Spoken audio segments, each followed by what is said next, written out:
Hello friends, सुमाटा art and education में आपका स्वागत है। आज हम अपने इस वीडियो में देखेंगे भारत का स्वतंत्रता संघर्ष, महत्वपूर्ण तथ्य। आइए देख लेते हैं। पहला अंग्रेज विरोधी संघर्ष सन्यासियों के द्वारा शुरू किया गया 1887 ईस्वी में, यानी 1887 ईस्वी में दादा भाई नौरोजी ने इंग्लैंड में भारतीय सुधार समिति की स्थापना की। तो भारतीय सुधार समिति की स्थापना किसने की थी? दादा भाई नौरोजी ने की थी। और कब की थी? 1887 में की थी। 1887 ईस्वी के बाद ब्रिटिश सरकार का रुख कांग्रेस के प्रति कठोर होता चला गया। नौरोजी दत्त एवं वाचा ने धन निकास के सिद्धांत का प्रतिपादन किया। धन निकास का सिद्धांत का प्रतिपादन किसने किया था? दादा भाई नौरोजी दत्त एवं वाचा जी ने किया था। दादा भाई नौरोजी ने धन का पलायन सिद्धांत का वर्णन अपनी पुस्तक poverty and un British rule in India में किया है। तो दादा भाई की पुस्तक कौन सी है? Poverty and un British rule in India. क्या है? Poverty and un British rule in India किसकी पुस्तक है? दादा भाई नौरोजी की है, जिसमें उन्होंने धन का पलायन का सिद्धांत दिया है। आगे देखते हैं। ब्रिटिश हाउस ऑफ कॉमन्स का चुनाव लड़ने वाले प्रथम भारतीय डब्ल्यू.सी. बनर्जी थे, जो चुनाव हार गए थे। ब्रिटिश हाउस ऑफ कॉमन्स के सदस्य चुने जाने वाले प्रथम भारतीय दादा भाई नौरोजी थे। इन्होंने लिबरल पार्टी के उम्मीदवार के रूप में फिंसवरी से 1892 ईस्वी में चुनाव जीत लिया था। लॉर्ड कर्जन ने 20 जुलाई 1905 ईस्वी को बंगाल विभाजन के निर्णय की घोषणा की थी। पूछा जाता है बंगाल विभाजन किसके समय में हुआ था? तो लॉर्ड कर्जन के समय में हुआ था। कब हुआ? 20 जुलाई 1905 को बंगाल विभाजन का निर्णय लिया गया। तो किसके द्वारा लिया गया? लॉर्ड कर्जन द्वारा लिया गया।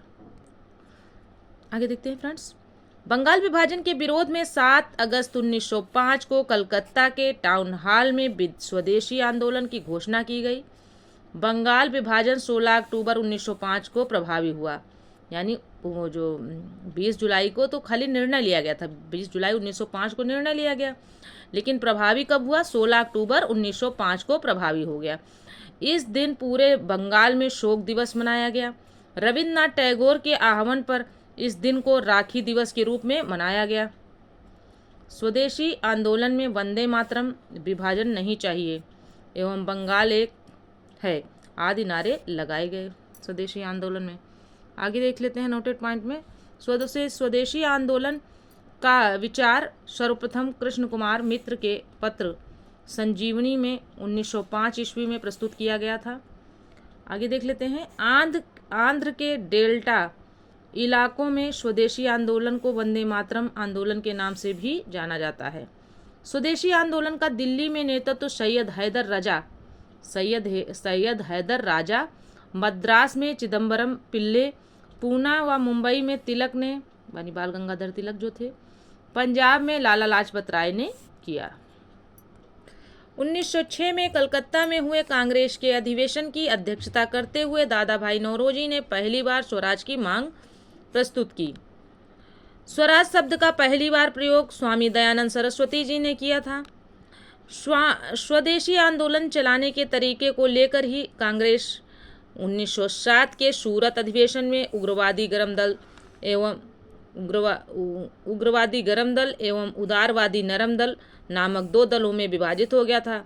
अब यहाँ पूछा जाता है, क्वेश्चन इंपॉर्टेंट है, पूछा जाता है 1907 के कांग्रेस अधिवेशन में, जब 1907 का कांग्रेस अधिवेशन हुआ था सूरत में, तो उसमें क्या हुआ था? गरम दल और नरम दल नेता जो है अलग अलग हो गए, 2 भागों में बट गए थे।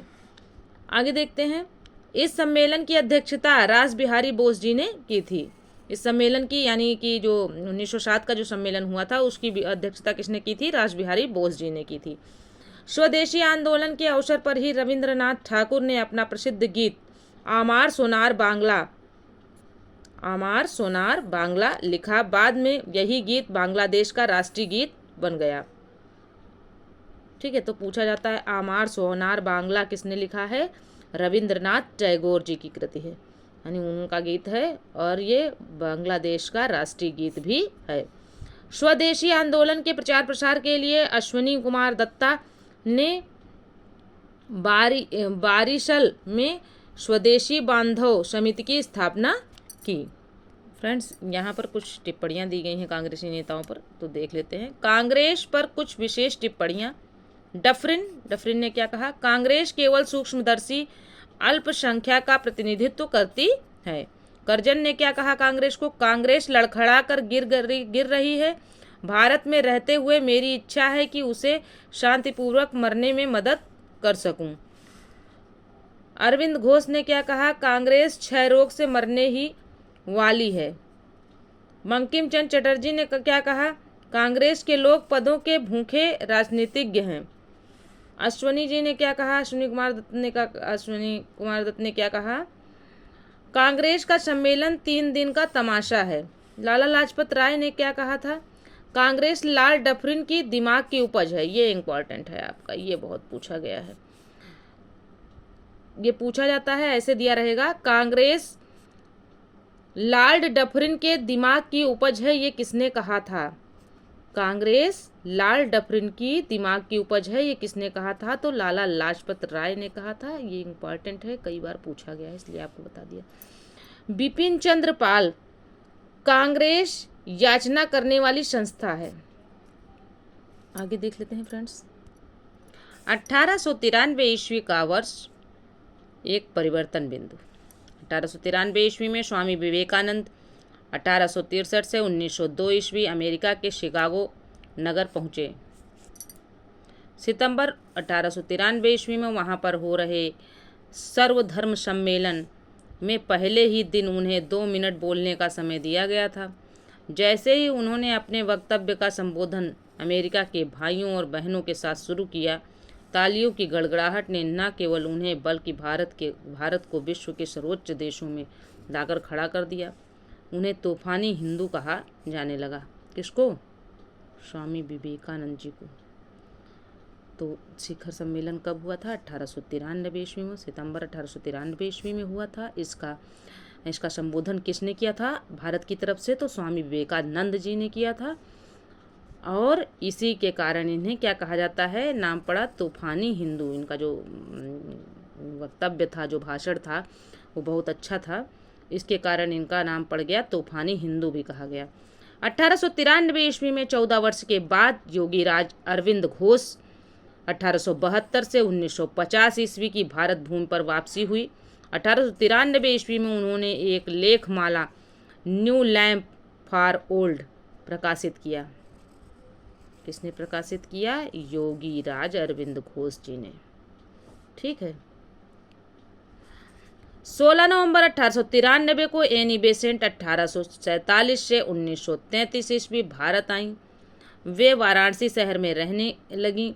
उन्होंने भारतीयों से कहा कि मैं हृदय से तुम्हारे साथ हूँ और संस्कृति से भी मैं तुम्ही लोगों में से एक हूँ। किसने कहा था? एनी बेसेंट जी ने कहा था। 1893 ईस्वी में महात्मा गांधी 1869 से 1948 ईस्वी अब्दुल्ला सेठ नामक व्यापारी के मुकदमे में दक्षिण अफ्रीका गए। क्रांतिकारी गतिविधियों की दृष्टि से भी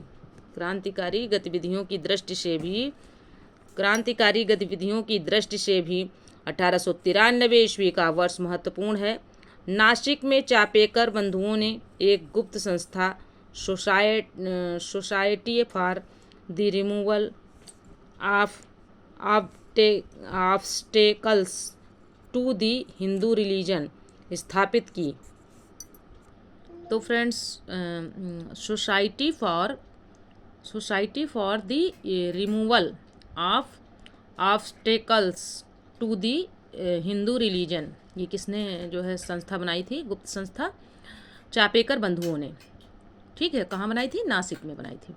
आगे देख लेते हैं। बंगाल में क्रांतिकारियों का पहला प्रमुख संगठन अनुशीलन समिति था, जिसकी स्थापना 24 मार्च 1903 ईस्वी को हुई थी। संस्थापकों के अनुरोध पर बैरिस्टर प्रथमनाथ मित्र इसका नेतृत्व संभाला था। फिर है, इसका मुख्यालय कहाँ था? कलकत्ता में था। इसके प्रथम कार्यकारिणी के 5 सदस्य थे। प्रथम नाथ मित्र अध्यक्ष थे। चितरंजन दास एवं दूसरे कौन थे? चितरंजन दास थे। तीसरे थे अरविंद घोष, उपाध्यक्ष पद पे थे। सुरेंद्रनाथ ठाकुर उसके कोषाध्यक्ष थे और सिस्टर निवेदिता कार्यकारिणी की सदस्या थी। 1906 में अनुशीलन समिति का पहला सम्मेलन कोलकाता में हुआ। अनुशीलन समिति का पहला सम्मेलन कहाँ हुआ था? कोलकाता में हुआ था। कब हुआ था? 1906 में हुआ था। अनुशीलन समिति का मुख्य उद्देश्य था खून का बदला खून। अनुशीलन समिति का मुख्य उद्देश्य क्या था? खून का बदला खून। आगे चलकर बारींद्र कुमार घोष, अवनींद्रनाथ भट्टाचार्य, फिर से देख लेते हैं। आगे चलकर बारींद्र कुमार घोष, अविनाश भट्टाचार्य एवं भूपेंद्रनाथ दत्त का गुट अनुशीलन समिति पर प्रभावी हो गया और उन्होंने आंदोलन को और उग्रता प्रदान की।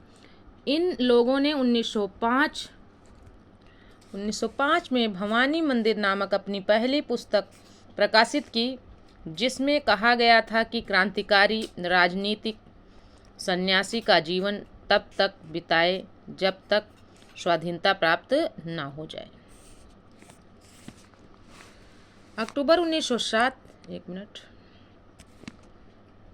क्लियर नहीं दिख रहा है।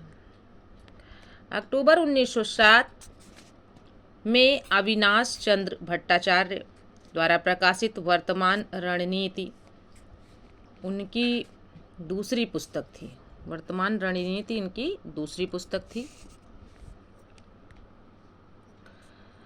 जिसमें कहा गया था कि भारत की स्वतंत्रता प्राप्ति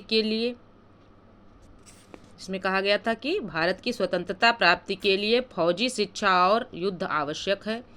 इसके लिए छापामार युद्ध अपनाने के लिए कहा गया था।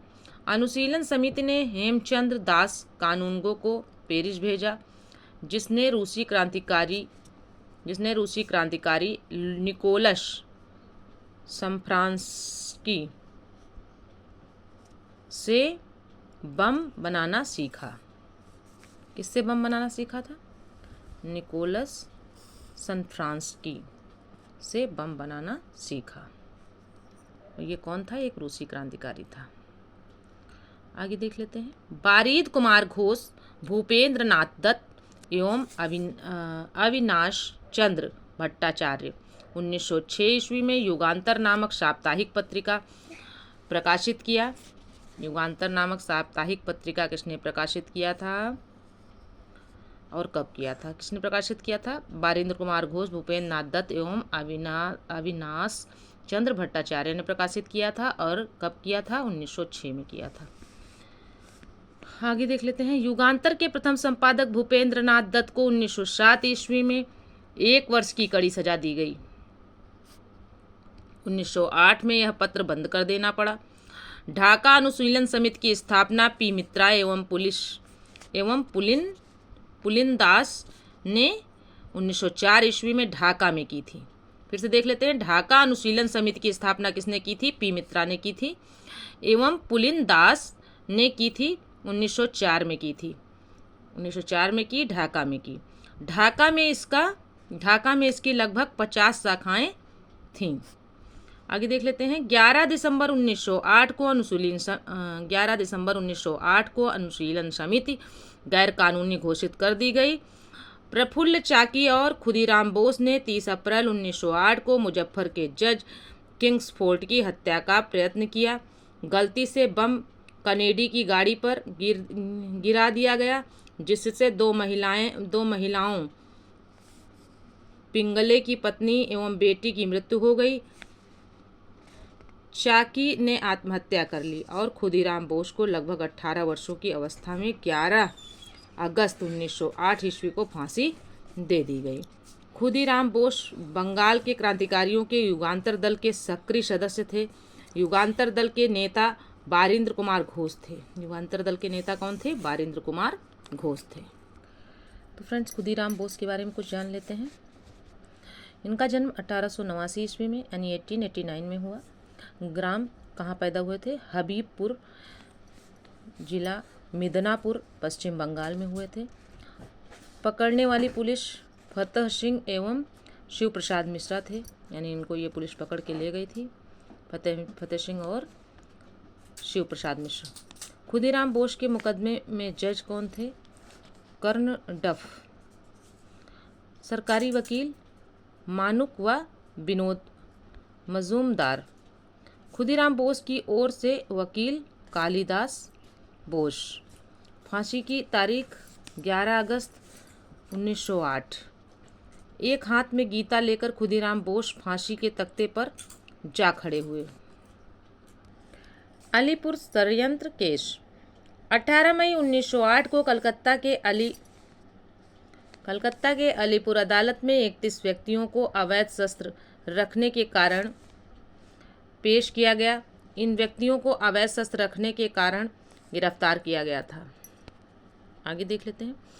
19 अगस्त 1908 को 30 आदमियों को सेशन जज के सुपुर्द किया गया और 7 सितंबर 1908 को 7 और आदमियों को एक मुकदमे में शामिल किया गया। यही मुकदमा अलीपुर षड्यंत्र केस के नाम से प्रसिद्ध है। इस केस के सरकारी गवाह नरेंद्र नाथ गोसाई अलीपुर जेल में सत्येंद्र नाथ घोष एवं कन्हाई लाल दत्त ने गोली मार दी। फिर से देख लेते हैं।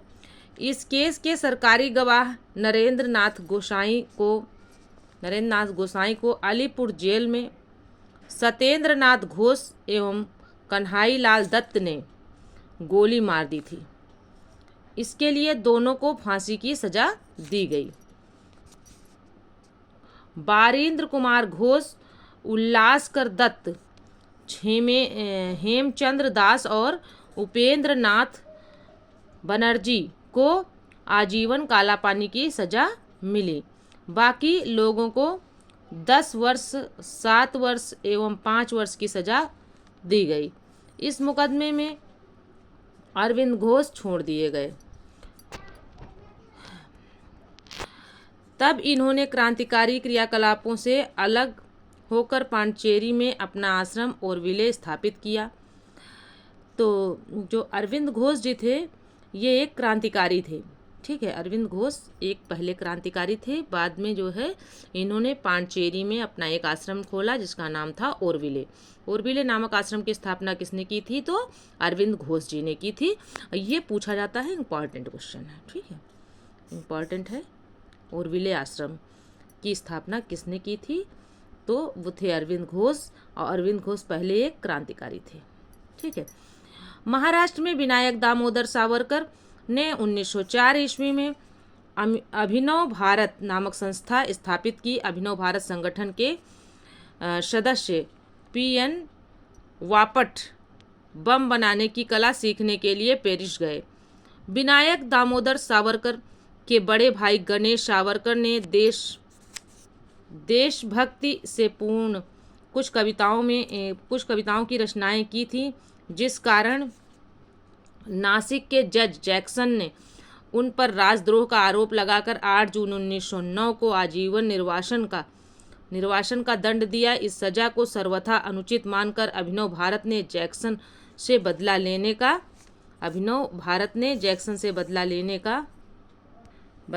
का विचार किया। जैक्सन के विदाई समारोह में 21 दिसंबर 1909 की रात को एक नाटक खेला जा रहा था। जो ही जैक्सन इसे देखने के लिए फाटक पर पहुंचा, अनंत लक्ष्मण कन्हारे ने उसे गोली मार दी। जैक्सन की हत्या के अभियोग में अनंत लक्ष्मण कन्हारे, कृष्णजी गोपाल कर्वे और विनायक नारायण देशपांडे को 19 अप्रैल 1911 को फांसी दी गई। बाल गंगाधर तिलक का जन्म 23 जुलाई 1856 को महाराष्ट्र के रत्नागिरी में हुआ था। 1881 में उन्होंने साप्ताहिक पत्र मराठा जो कि किस भाषा में था? अंग्रेजी में था, और दैनिक पत्र केसरी जो कि मराठी में था, नाम के 2 पत्रों का नवजागरण प्रारंभ किया। यानी जो है इन्होंने 2 पत्र निकाले, एक मराठा और एक केसरी। मराठा किस में था? अंग्रेजी भाषा में था। केसरी किस में थी? केसरी जो है मराठी भाषा में था। तिलक ने 1893 ईस्वी में गणपति एवं 1895 ईस्वी में शिवाजी उत्सव प्रारंभ किया, यानी मनाना प्रारंभ किया। किसने? लोकमान्य तिलक जो थे उन्होंने 1893 ईस्वी में गणपति उत्सव शुरू किया और 1895 ईस्वी में शिवाजी उत्सव मनाया। तो पूछा जाता है गणपति उत्सव और शिवाजी उत्सव किसने प्रारंभ किया था? तो लोकमान्य तिलक जी ने प्रारंभ किया था। कब किया था? गणपति का त्यौहार जो है गणेश उत्सव मतलब कब मनाया जाता था, मतलब कब प्रारंभ किया इन्होंने? 1893 में किया। और शिवाजी उत्सव कब प्रारंभ किया? 1895 ईस्वी में प्रारंभ किया। बाल गंगाधर तिलक पहले कांग्रेसी नेता थे जिन्होंने देश के लिए कई बार जेल की यात्रा की। 1897 में राजद्रोह के आरोप में 18 माह की कारावास हुई। फिर 1908 में राजद्रोह के आरोप में 6 वर्ष की कारावास हुई। 1908 से 1914 तक वर्मा के मांडले जेल में 6 वर्ष काटने पड़े। तिलक को सजा सुनाने वाले जज का नाम दावर था। तिलक को जो उन्होंने सजा जो लोकमान्य तिलक थे उनको, या बाल गंगाधर तिलक कह लीजिए, वो जो थे उनको जो है सजा सुनाने वाले जज का क्या नाम था? दावर था। नोटेड पॉइंट में देख लेते हैं। वैलेंटाइन सिरोल ने अपनी पुस्तक इंडियन अर्नेस्ट, पूछा जाता है इंडियन अर्नेस्ट किसकी पुस्तक है? तो किसकी पुस्तक है? वैलेंटाइन सिरोल की है। तो वैलेंटाइन सिरोल ने अपनी पुस्तक इंडियन अर्नेस्ट में तिलक को भारतीय अशांति का जनक कहा है। ये पूछा जाता है भारतीय अशांति का जनक, बाल गंगाधर तिलक को भारतीय अशांति का जनक किसने कहा है? तो वैलेंटाइन सिरोल ने कहा है। लाइंस पूछी जाती हैं, लाइन लिख के आएगी, तिलक को भारतीय अशांति का जनक किसने कहा? तो वैलेंटाइन सिरोल ने कहा, जिसके लिए तिलक ने उन पर मानहानि का मुकदमा किया। आगे देख लेते हैं। प्लेग के समय की ज्यादतियों से प्रभावित होकर पूना के चापेकर बंधुओं दामोदर एवं बालकृष्ण ने 22 जून 1897 को प्लेग अधिकारी रैंड एवं एयरस्ट की हत्या कर दी। रैंड एवं एयरस्ट की हत्या कर दी। महाराष्ट्र से क्रांतिकारी पत्र काल का संपादन परांजपे ने किया। 1905 ईस्वी में लंदन में श्यामजी कृष्ण वर्मा ने इंडियन होम रूल सोसाइटी की स्थापना की। श्यामजी कृष्ण वर्मा को क्रांतिकारियों का पिता भी कहा जाता है। क्रांतिकारियों का पिता किसे कहा जाता है? श्यामजी कृष्ण वर्मा को क्रांतिकारियों का पिता कहा जाता है। अवनींद्रनाथ टैगोर ने 1906 में Indian society of oriental arts की स्थापना की, जिससे प्राचीन भारतीय कला एवं संस्कृति का संरक्षण एवं विकास हुआ। आगे देख लेते हैं। न्यू इंडिया नामक एक अंग्रेजी साप्ताहिक समाचार पत्र एवं 1906 में वंदे मातरम नामक समाचार पत्र बिपिन चंद्र पाल जी ने निकाला। न्यू इंडिया और कौन सा था? वंदे मातरम नामक समाचार पत्र किसने निकाले? बिपिन चंद्र पाल ने निकाले।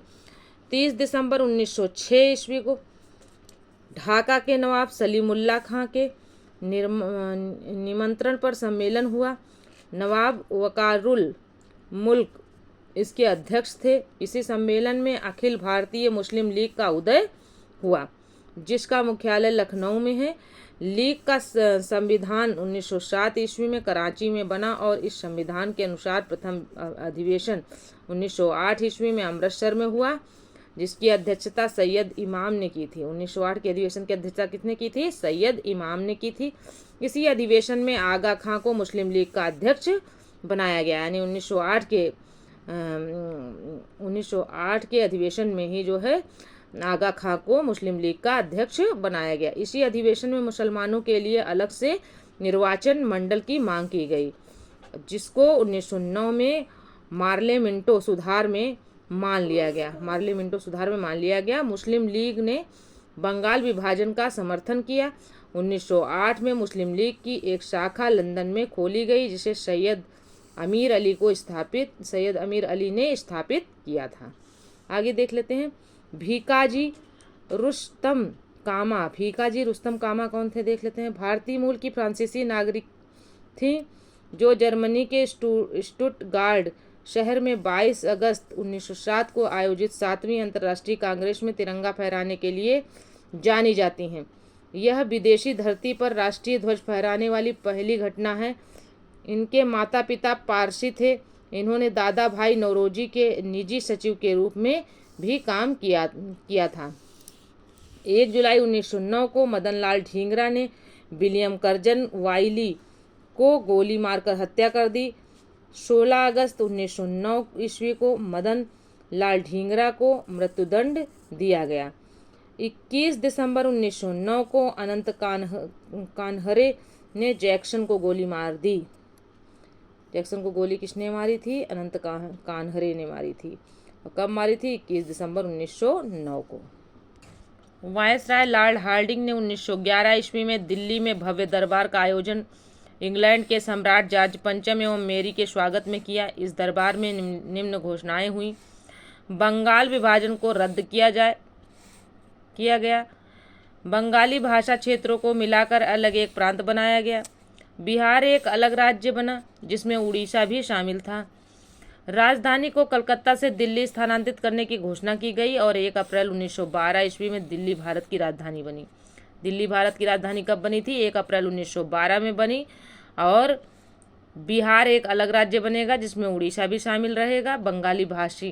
बंगाली भाषी क्षेत्रों को मिलाकर एक अलग प्रांत बनाया जाएगा। ये सब उनके घोषणा पत्र में था। आगे मतलब इन्होंने घोषणा की थी। एक भव्य दरबार का आयोजन किया था और जॉर्ज पंचम और मेरी के स्वागत में। आगे देख लेते हैं। 23 दिसंबर 1912 ईस्वी को रासबिहारी बोस ने दिल्ली में वायसराय लॉर्ड हार्डिंग पर बम फेंका। इसके परिणाम स्वरूप 13 व्यक्ति गिरफ्तार किए गए जिसमें प्रमुख थे मास्टर अमीचंद, दीनानाथ, अवध बिहारी लाल, बाल मुकुंद, बसंत कुमार, विश्वास, हनुमंत सहाय एवं बलराज। दीनानाथ दबाव में आकर सरकारी गवाह बन गया और मास्टर अमीरचंद, अवध बिहारी लाल, बाल मुकुंद एवं बसंत कुमार विश्वास को फांसी दी गई। 1 नवंबर 1913 में अनेक भारतीयों को लाला हरदयाल के नेतृत्व में सैन्य फ्रांसिस्को अमेरिका के गदर पार्टी की स्थापना की। यानी अमेरिका में गदर पार्टी की स्थापना किसने की थी? लाला हरदयाल ने की थी। किसने की थी? लाला हरदयाल ने की थी। सोहन सिंह भाखना उनके प्रथम अध्यक्ष, लाला हरदयाल इसके प्रथम मंत्री एवं काशीराम कोषाध्यक्ष चुने गए थे। 1 नवंबर 1913 को गदर अखबार का पहला अंक प्रकाशित हुआ जो उर्दू में था। 9 दिसंबर 1913 से यह गुरुमुखी में छपने लगा जिसके प्रत्येक अंक के पहले पृष्ठ पर छपता था अंग्रेजी राज का कच्चा चिट्ठा। आगे देख लेते हैं। कोमागातामारू जापानी जहाज को बाबा गुरुदत्त सिंह 1914 ईस्वी में किराया पर लिया था। यह जलयान 351 यात्रियों के साथ 26 सितंबर 1914 ईस्वी को हुगली पहुंचा।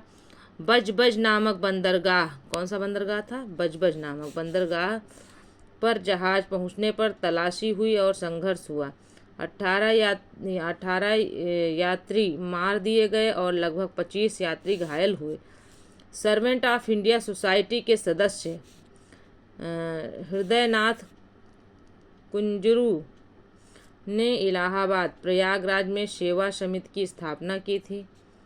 सर्वेंट ऑफ इंडिया सोसाइटी के सदस्य हृदयनाथ कुंजारू ने इलाहाबाद प्रयागराज में सेवा समिति की स्थापना की थी। 1915 ईस्वी में अंग्रेज सरकार ने कैसरे हिंद की उपाधि से महात्मा गांधी को सम्मानित किया था। कांग्रेस के लखनऊ अधिवेशन 1916 ईस्वी में कांग्रेस के दोनों दलों में एकता हो गई। इसी अधिवेशन में मुस्लिम लीग ने भी कांग्रेस से मिलकर एक संयुक्त समिति की स्थापना की। मुस्लिम लीग के 1916 के लखनऊ अधिवेशन की अध्यक्षता मोहम्मद अली जिन्ना ने की थी। जिन्ना और तिलक के विशेष प्रयास से ही 1916 में लीग एवं कांग्रेस के बीच समझौता हुआ। बाल गंगाधर तिलक ने स्वशासन प्राप्ति हेतु 28 अप्रैल 1916 ईस्वी को पूना में होम रूल लीग की स्थापना की। इसके अध्यक्ष जोसेफ बतिस्ता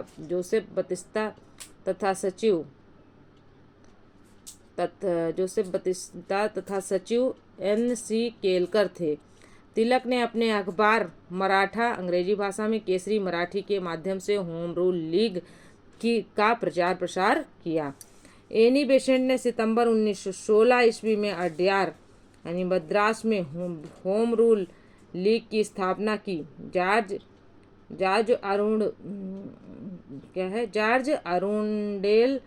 अरुंडेल की लीग का सचिव बनाया। यानी फिर से देख लेते हैं, जॉर्ज अरुंडेल को लीग का सचिव बनाया। मोतीलाल नेहरू, जवाहरलाल नेहरू, सुब्रमण्यम अय्यर, जिन्ना तथा तेज बहादुर सप्रू इस लीग से जुड़े हुए थे। इस होम रूल लीग का प्रचार प्रसार एनी बेसेंट ने ही किया। दैनिक पत्र न्यू इंडिया तथा साप्ताहिक पत्र कॉमनवेल्थ द्वारा किया गया। इन्होंने जो है दैनिक, फिर से देख लेते हैं, इन्होंने अपने दैनिक पत्र न्यू इंडिया तथा साप्ताहिक पत्र कॉमनवेल्थ द्वारा किया। ठीक है। गोपाल कृष्ण गोखले ने अपने संगठन सर्वेस्ट ऑफ इंडिया, क्या है, सर्वेंट ऑफ इंडिया है, दिख नहीं रहा था मोबाइल में, थोड़ा दिक्कत है। सर्वेंट ऑफ इंडिया सोसाइटी के सदस्यों को होम रूल लीग आंदोलन में भाग लेने की अनुमति नहीं दी। किसने? फिर से देख लेते हैं नोटेड पॉइंट में, गोपाल कृष्ण गोखले ने अपने संगठन सर्वेंट ऑफ इंडिया सोसाइटी के सदस्यों को होम रूल लीग आंदोलन में भाग लेने की अनुमति नहीं दी। गांधी जी ने प्रथम विश्व युद्ध के समय लोगों को सेना में भर्ती होने के लिए प्रोत्साहित किया, इसलिए लोग उन्हें भर्ती कराने वाला सर्जेंट कहने लगे। 1916 ईस्वी में गांधी जी ने अहमदाबाद के करीब साबरमती आश्रम की स्थापना की। 1916 में गांधी जी ने अहमदाबाद के करीब साबरमती आश्रम की स्थापना की। दूसरा है, फिर आगे है, बिहार के किसान नेता राजकुमार शुक्ल ने गांधी जी को चंपारण आने को प्रेरित किया। चंपारण आंदोलन के इस सूत्रधार की 20 मई 1929 को 54 वर्ष की आयु में मृत्यु हो गई। अंग्रेज अधिकारी यमन एक सेकेंड क्लियर कम दिखाई, यमन जिससे शुक्ल जी 25 वर्षों तक लड़ते रहे थे, उन्हें उनके श्राद्ध कार्य के लिए 300 रुपये भेजा एवं कहा कि वह चंपारण का अकेला मर्द था। भारत में सत्याग्रह का पहला प्रयोग 1917 ईस्वी में चंपारण बिहार में किया गया। चंपारण विद्रोह के कारण अंग्रेजों को तिनकठिया प्रथा को समाप्त करना पड़ा। तिनकठिया खेती अंग्रेज मालिकों द्वारा बिहार के चंपारण जिले के रैयतों किसानों पर नील की खेती के लिए जबरन लागू 3 तरीकों में एक था। खेती का अन्य 2 तरीका कुरतौली और कुस्की कहलाता था। तिनकठिया खेती में प्रति बीघा 20 कट्टा 30 कट्टा जोत पर नील की खेती करना अनिवार्य था। 1917 के चंपारण सत्याग्रह के दौरान महात्मा गांधी के साथ राजेंद्र प्रसाद, ब्रज किशोर प्रसाद, महादेव देसाई, जीवी कृपलानी, नरहरि पारिख, मजहरू लाहक एवं NG रंगा थे। आगे देख लेते हैं, बखत मियाँ ने चंपारण सत्याग्रह के दौरान गांधी जी की जान बचाई थी। गांधी जी को नोटेड पॉइंट में देख लेते हैं, गांधी जी ने सत्याग्रह का प्रथम प्रयोग दक्षिण अफ्रीका में किया। बेसेंट ने 20 अगस्त 1917 ईस्वी को होम रूल लीग को समाप्त करने की घोषणा की। तो फ्रेंड्स यह वीडियो यहीं तक था, मिलते हैं अगले वीडियो में। वीडियो पसंद आए तो चैनल को सब्सक्राइब करें, वीडियो को लाइक करें, अपने दोस्तों में शेयर करें, क्योंकि वीडियो बहुत बड़ा हो रहा है, इसलिए आगे का हम अगले वीडियो में आपको इस जानकारी देंगे। Okay friends, bye bye.